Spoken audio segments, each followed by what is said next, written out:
Break બાદ આપનું સ્વાગત છે।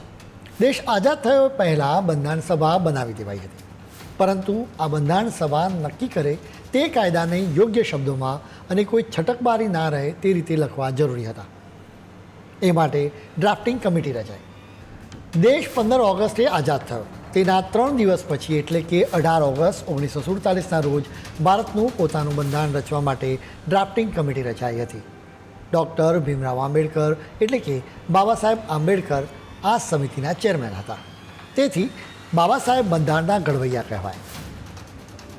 ડૉક્ટર આંબેડકર જાણીતા વકીલ હતા અને કાયદા વિશેનું તેમનું જ્ઞાન અદ્ભુત હતું। એક વિચારશીલ વ્યક્તિ તરીકેની પણ તેમની ખ્યાતિ હતી અને તેમને દુનિયાના બીજા લોકશાહી દેશોના બંધારણનો અભ્યાસ પણ હતો। આ કારણે સરદાર વલ્લભભાઈ પટેલે તેમને ડ્રાફ્ટિંગ કમિટીના ચેરમેન બનાવ્યા હતા। ગોવિંદ વલ્લભ પંત, કનૈયાલાલ મુનશી, અલ્લાદી કૃષ્ણ સ્વામી અય્યર એન્ડ ગોપાલ સ્વામી આયંગર, BL બિત્તર, મોહમ્મદ સદુલ્લા તથા DP ખેતાન આ ડ્રાફ્ટિંગ કમિટીના અન્ય સભ્યો હતા। આ સમિતિએ માત્ર 68 દિવસમાં દેશના બંધારણનો મુસદ્દો તૈયાર કરીને બંધારણ સભાને સોંપી દીધો। બંધારણનો મુસદ્દો મળ્યો પછી મહામંથન શરૂ થયું। દેશની બંધારણ બનાવવાની મહાકવાયત શરૂ થઈ। ડૉક્ટર આંબેડકરના નેતૃત્વમાં ડ્રાફ્ટિંગ કમિટીના વિદ્વાનોએ ભેગા મળીને બનાવેલા બંધારણના મુસદ્દામાં 400 કરતાં વધારે સભ્યો ધરાવતી બંધારણ સભાએ 2000 કરતાં વધારે ફેરફાર કર્યા।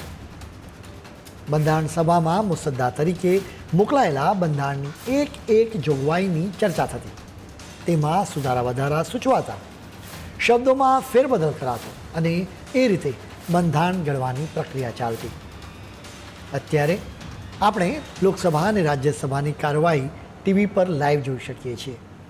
એ વખતે ટીવી નહોતા, તેથી લોકોને બંધારણ સભાની કાર્યવાહી જોવા આવવાની છૂટ હતી। ખુલ્લામાં આ સત્ર યોજાતા અને ત્યાં જ ચર્ચા થતી। બંધારણ સભાની બેઠકો 2 વર્ષ 11 મહિના અને 18 દિવસના ગાળામાં 166 દિવસ માટે મળી હતી। મહામંથન અને ભારે મનોમંથન પછી છેવટે બંધારણની તમામ કલમોને બંધારણ સભાની મંજૂરી મળી અને બંધારણ તૈયાર થયું। 29મી નવેમ્બર 1949ના રોજ આ નવા બંધારણને બંધારણ સભાએ સર્વાનુમતે મંજૂરી આપી। એ પછી બંધારણની નકલો તૈયાર કરવા માટે પ્રિન્ટિંગની કામગીરી શરૂ થઈ। આ કામગીરી જાન્યુઆરીના 3જા અઠવાડિયામાં પૂરી થઈ ગઈ। એ પછી 24મી જાન્યુઆરી 1950ના રોજ બંધારણની હાથે લખાયેલી 2 નકલો બંધારણ સભામાં લવાઈ। એક નકલ હિન્દીમાં અને બીજી અંગ્રેજીમાં હતી। બંધારણ સભામાં એ વખતે 308 સભ્યો રહ્યા હતા। આ તમામ સભ્યોએ આ બંને નકલો પર પોતાના હસ્તાક્ષર કર્યા। 2 દિવસ પછી એટલે કે 26 જાન્યુઆરી 1950ના દિવસે આ બંધારણ અમલમાં આવ્યું। આપણું પોતાનું બંધારણ અમલમાં આવતા જ અંગ્રેજોના વખતની ભારતની બંધારણ સભા વિખેરી નખાઈ। આ બંધારણ સભા ભારતની સંસદ બની ગઈ કે જેની મુદત 1951માં પૂરી થઈ ગઈ। આ બંધારણ સભાની મુદત પૂરી થઈ પછી 1951માં દેશમાં લોકસભાની પહેલી ચૂંટણી પૂરી થઈ ગઈ।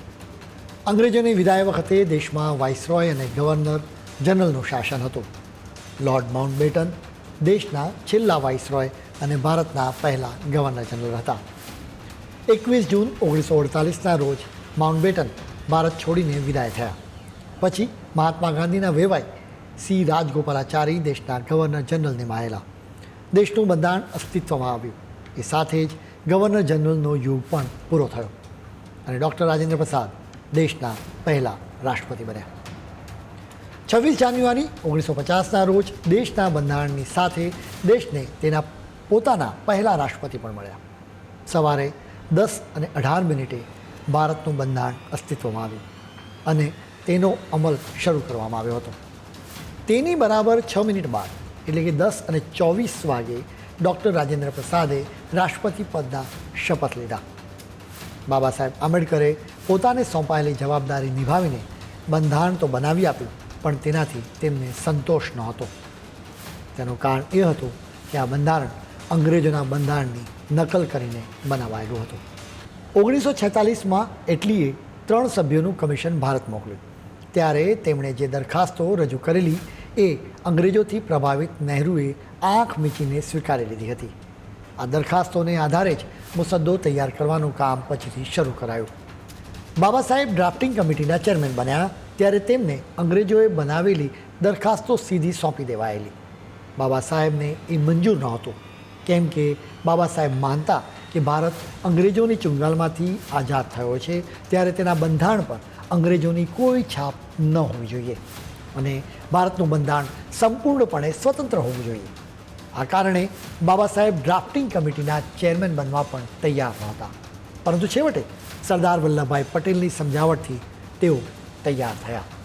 કેટલાક લોકોએ દાવો કર્યો હતો કે બાબા સાહેબ આંબેડકર બંધારણ સભામાં બીજેપીના પૂર્વાવતાર જનસંઘના કારણે આવી શક્યા. બાબા સાહેબ આંબેડકર જેવા વિદ્વાન વ્યક્તિ પણ શ્યામા પ્રસાદ મુખર્જીની મદદ લીધા પછી બંધારણ સભામાં આવી શક્યા હતા એવું કેટલાક નેતાઓએ કહ્યું છે. જોકે આ વાત ખોટી છે, કેમ કે બાબા સાહેબે પોતે કદી બંધારણ સભામાં આવા પ્રયત્ન નહોતા કર્યા અને બંધારણ સભાના સભ્ય પણ નહોતા. બાબા સાહેબ તો બંધારણની ડ્રાફ્ટિંગ કમિટીના ચેરમેન હતા. બંધારણ સભાના સભ્ય હોવામાં અને ડ્રાફ્ટિંગ કમિટીના ચેરમેન હોવામાં મોટો ફરક છે. ખેર, બાબા સાહેબના જીવનચરિત્ર વિશે હજી અમારે ઘણી હકીકતો કહેવી છે, પરંતુ અત્યારે સમય છે વધુ એક બ્રેકનો.